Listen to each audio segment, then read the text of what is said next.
just to recap, week five. My name's Warren. Don't ask questions about that. Seriously, don't ask questions. And we're actually filming in a car this week. And you know what? Kopy, why are we in a car? Well, so we are on our way to Pahrump right now. We're going to Pahrump's improv practice, and Pahrump is obviously an hour outside of Las Vegas. So the effort they have to make to come into Las Vegas is quite extraordinary. They don't have a coach. They're only one of two of the teams in the league that doesn't have a coach. They're student-led, and they figure out their rides, and they've built their team, and they try and teach themselves games. I like to offer help whenever I can, and I like to take coaches with me to offer that help. So that's why Warren is coming with me to Pahrump right now. And I just thought maybe we'd show it off a little bit. The scenery, it is a nice, smooth little drive. Yep, that's what we do, you know. Me, Warren, always trying to help everywhere. I have a lot of free time, so I do all of this. Well, anyways, you know what? Let's get started with the segment where we do shows from a hat. Oh, here's a hat right here on my head. Yep. Okay, so let's start off. All right. Show number 10, Northwest versus Burkhardt. Kopy, what did you think about that show? So we got Marley back. Marley had a couple of shows where she wasn't performing, and boy, is she back. I love their 4 Marley-style pajama costumes that they wore. They're just, all season, they've just been fun. Like, they just exude fun. Their ideas are fun. The way they attack things are fun. Just top to bottom. And then on the other side with Northwest, man, I'm loving what I'm watching in the growth side of it. Tati's really turning out to be a good teammate. Isaiah's getting comfortable in that spot. Kylie, like, wow, talk about a different performer. Drea got comfortable this week. So it's fun to be a part of both of their journeys. Yeah, and what is it? Burkhardt had a really good survivor. Yeah, me as Warren liked their survivor a lot. Glad more. All right, show number 9, Bonanza versus Sierra Vista. Man, this might have to be the show of the week for me. New game, new challenging games they played. I feel like they really did bring the best out of each other. I think it was a first line, last line they did where I was just like, wow, they're just going toe to toe. And there were some newer performers in that show. So Simona, this was her first show, but on Bonanza's side with Hayden, it was his second only. Madison's first. There were some newer performers, but man, they brought it. But they're all also veterans. Donna's a 3-year. Des is a 3-year. Maybe my favorite show. Gosh, Scene to Rap and Melodrama. That's all I gotta say. Wow. Yeah. No, those were great. That's what I thought too, as Warren. That they were great. All right, show number 1 of the weekend, Legacy versus Rancho. Good segue for just interesting game choices. I think of that show and I think Battleship. I was brutal and I gave them some tough suggestions for Battleship, and God, did they just stay in there to the end. It's rare when I leave a game going longer because it's going so well, and the audience is completely invested, and to watch the last 2 finally get down to the end there, and I know I gave them some assistance in the game, but it wasn't because it was going bad. It was because just we wanted the game to keep going. So fun show, host show, both sides, well done. Yeah. And what was it in Battleship? That was like super memorable. But what was it? Like Caitlin's Russian scene. Her mamushka or whatever. I am Russian. The best thing of the night. All right, show number 2, Del Sol versus Chaparral. Yeah, the follow-up. Yeah. I think of this one, and I think of Melina. Melina, I think, put her foot on the ground and said, hey, I'm coming to play today. Every game, everything she did, that effort was solid. Great team player. I'm watching Troy as the newbie, Trevor as the newbie get a little bit more comfortable. Troy was on their team as well. Troy's second show, and learning how to be comfortable with those strong personalities. Kylie, to me, my big surprise. I always knew she had it in her, and she's shown it this year. And then the other side with Del Sol, me and Warren talked afterwards, and I just simply said, man, Haley, like, how cool is it to have a performer that just doesn't think and just goes? And that's what Haley's doing. Adina, I think, is really starting to put her feet down too and say, hey, look, I can do this. So I had fun watching that one as well. I love watching all of them. Mm-hmm. Yeah, and Kopy, I remember that conversation you had with me about Del Sol. That was memorable. Right. I'm sorry. My eyes are on the road, so I keep not looking at you, Warren. Yeah, it's okay. Next show, show number 8, Western versus Desert Oasis. I mean, this is the theme. You know, I'm going to keep giving Chase a pat on the back, man. He got another new kid in there. So he's leading the league right now with the most amount of students that have performed in shows. I didn't believe that Kaya hadn't been in a show yet. So it took me a second to realize, yeah, Kaya hadn't, this was her first show.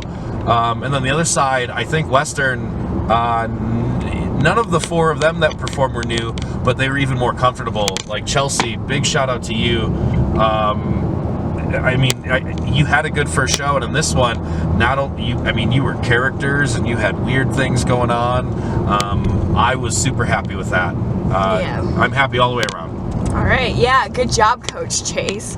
Show number 7, Pahrump versus Durango. Okay, yeah. So on both sides, for the Pahrump side of things, it was nice to see a show where none of the 3 students from last year were in it. So no John, Mallory, or Alexis. So we got to see just some of the new performers from this year. And I don't think they need the veterans from last year. I think they're just getting comfortable doing it. Some of the stuff Krista Lynn can do, man, like, it's just funny. I'm going to confirm with them in a minute, but I think there's a brother and sister on the team that I never realized until this week.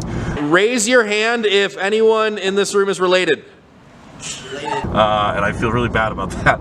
On the Durango side of things, wow, I think sometimes we forget that Maya was a 2-time nominated MVP, and she said it this week. And then when Alicia got there, I was just like, whoa, we might have like Maya's little like passing the torch creation. Jenna's weird hair, Mr. T thing, like, fun show again overall. Yeah, super fun show. Yep, good job, Durango and Pahrump. You're doing great jobs over there. Yeah. That's a compliment from me, Warren. On our way to there. Yeah, we're on our way there too. All right, show number 5, LVA versus El Dorado. This was early Saturday morning. LVA got Adosa Elliott on stage. And I think we all forget sometimes just how lovable that kid was from the championship last year, but how just he owns it this year.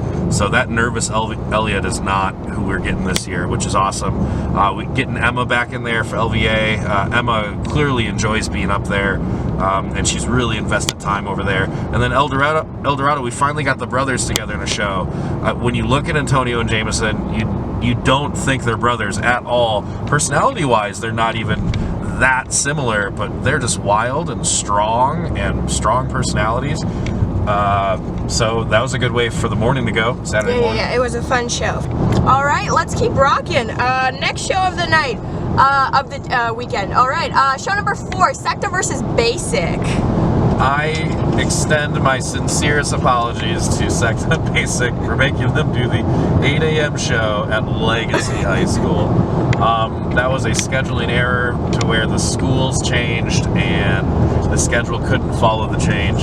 However, show-wise, Secta keeps getting more comfortable. I like watching what Ava can do. I think Ava's a great teammate. I mean, we all know Jordan's the crazy one, and Eric's getting comfortable, but I'm getting excited what Ava can do. On the basic side of thing, we finally got Christian in there. Christian's a transfer. He's from Odyssey, if you guys remember the Odyssey team. So to watch him up there and then mix in with Evan and Lily and so on, I know Coach Sidney's happy about how he's fit into the mold there. So welcome back, Christian.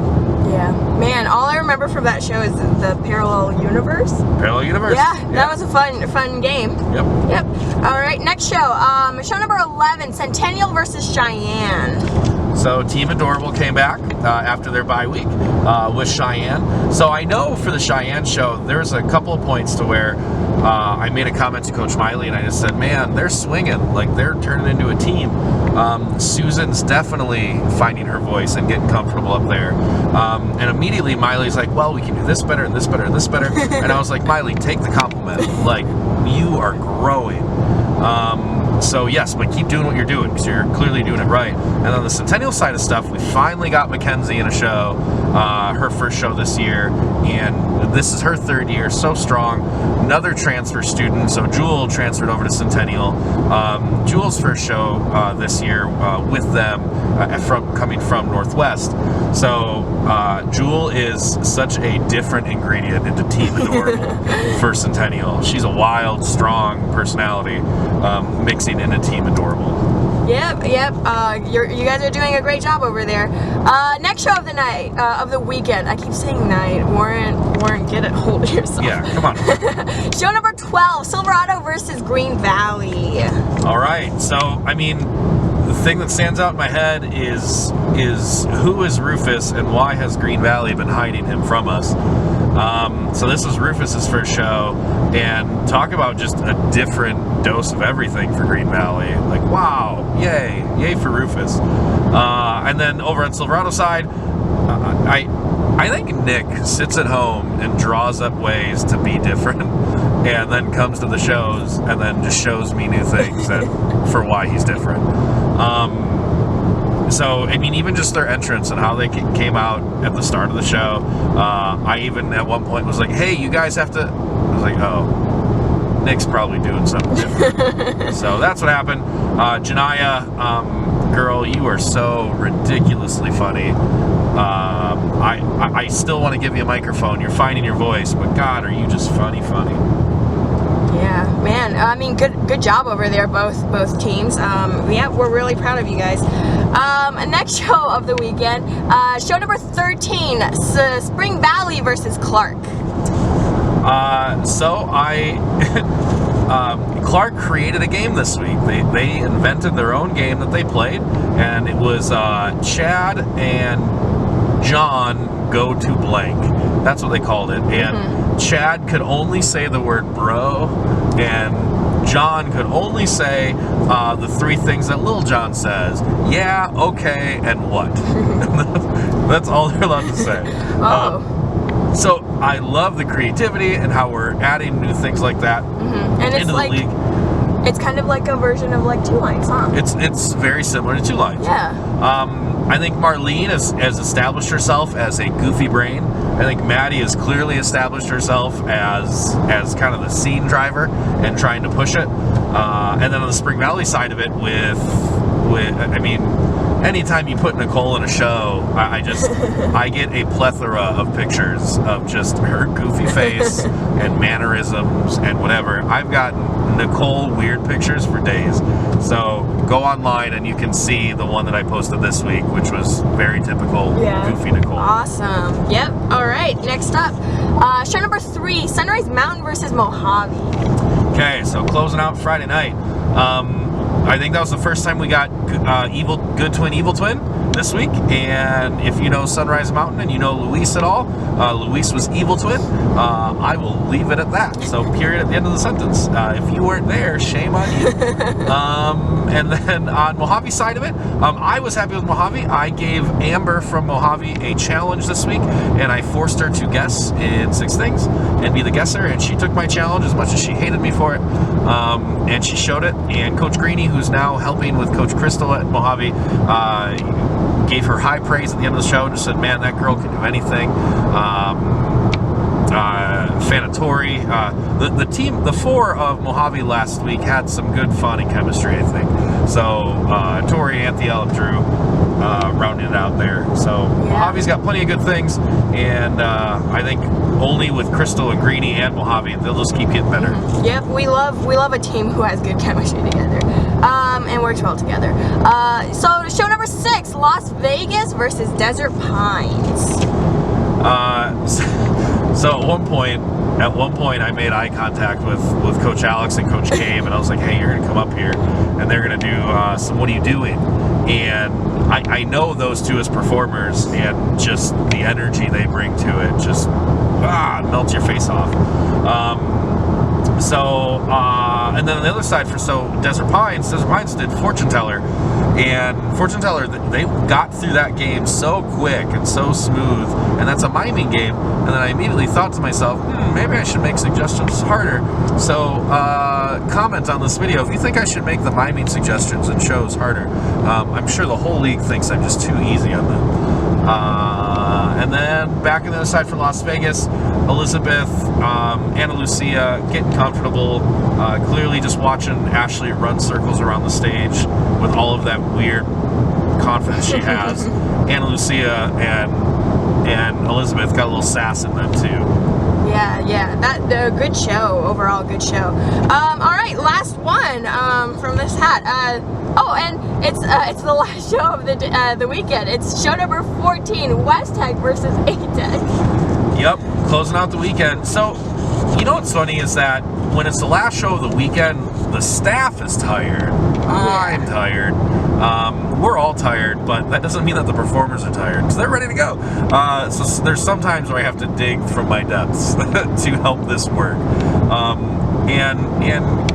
They were looking forward to it. Song is the coach of both those teams. You know Song. Yeah, I know Song. She's coach of both those teams, so she was literally changing her coaching shirt in between the shows several times, trying to cheer for the teams, and they had fun. I finally got Jenny in for West Tech. I've been waiting to see Jenny in a show. From the day I met Jenny, I was like, man, give me Jenny. Then the A-Tech side of things. So here, I'm going to leave it on this final note. I went backstage and I saw the two teams and who was in the show. And I walked up to them and I was looking at West Tech first. And I was like, oh, Jenny, thank God you're in. I was like, oh, Adam, hi. So I'm just saying hi to them. And I look over at the A-Tech team. And then I looked at both teams and I said, hey, guys, I can tell you who Song loves more between these two teams. And then I didn't say who it was, and then I walked away. That's just fun and inside jokey and whatever. Me as Warren can guarantee you that Song does not have a favorite. Sure. Yeah, no, Warren knows. Me, Warren, I know. Song does not have a favorite. Sure. We love both teams equally. Song loves both teams equally too. Yeah. So now we're on to the other segment of the Just to Recap. Quick note, your cell phones, your shoes, your shirts, they are all props. And in Jesters, we don't use props, but we do give props to certain things, certain people, certain teams, just some people that need a little bit of like extra love. So Kopy, do you have 3 props for us this week? I do, and I think I'm going to almost theme all 3 of them to do with games and shows this week.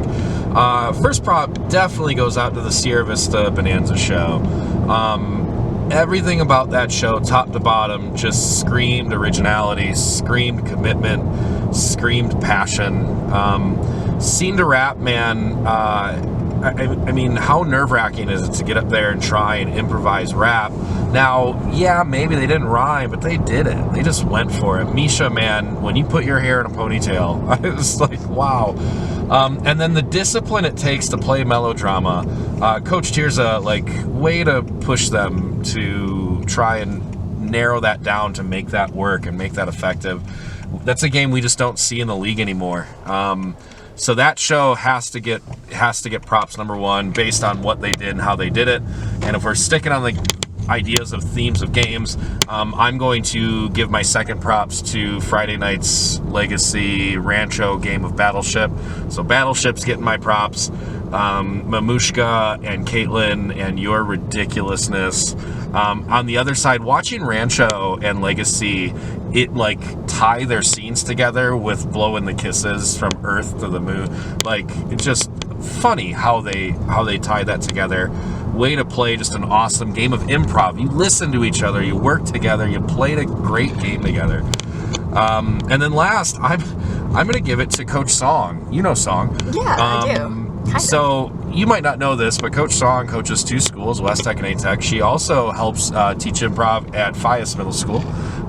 She's also on the staff, and she's there for every single show. She does all of those things. And during their show of West Tech and A Tech, I challenged them to Beastie Rap. And we're at the end of Beastie Rap. I'm ready to close out the show, and her kids start chanting song verse song. And for a second, I didn't realize what they were saying, but they started chanting song verse song, and I went, oh, okay. So Song got on stage, and she faced herself in a round of Beastie Rap, where she went back and forth between the 2 teams and led both teams to the rhymes. And she got, did it well. She didn't poop out after 4 rhymes. She kept going and going, and it was just a ton of fun. That was probably a first for me, watching that in a show before. So Song has to get props if we're continuing on that same theme. Wow, yeah, good job out there, Coach Song. That's I give you my best from Warren to Song. Give you my best. Man, if Song was here, I'd wonder who is her favorite team between West Tech and A Tech. I don't know. Song's not here. We'll never know. We'll never know because she doesn't have favorites. So thanks for the props, Kopy, and thank you guys for watching so far. But we have another thing. So every week we have a Kopy challenge where Kopy gives us a challenge. So this week, Kopy, what's your challenge for us? All right, so last week was watch a show, an extra show, and maybe I think I saw a couple people try that, so thank you. This week, and I know this is going to sound just crazy, but my challenge is to carpool. Go to a teammate and ride to the show with them. For the amount of you that say, I don't have a ride to the show this week, look at your teammates and ask them, can we carpool together?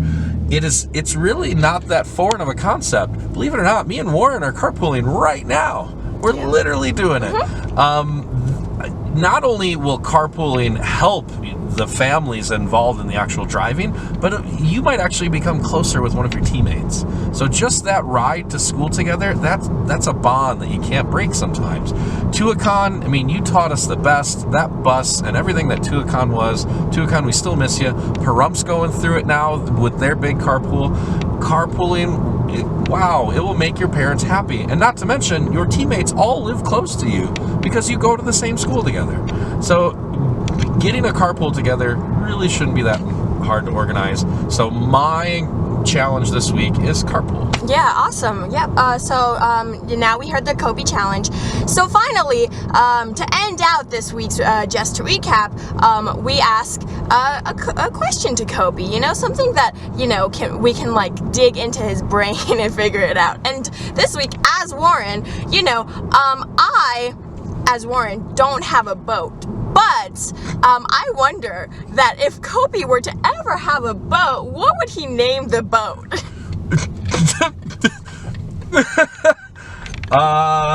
Okay. You know what? I won't even try and be clever. I'll just go with what just came to my gut as you said that. My childhood dog and my only childhood dog's name was Kira. And that was my first word as a baby, was her name, Kira. She died when I was a teenager, of course, and I would probably name my boat Kira. All right. Yeah. Well, I mean, now we know if Kopy ever gets a boat, it's going to be the Kira Express. Kira Express, is that what boats are called? Thanks for tuning in for this week's Just a Recap. Next week, we will be at Silverado High School. So join us there, and we hope to see you all. We'll see you and your carpools later. Yep, all right.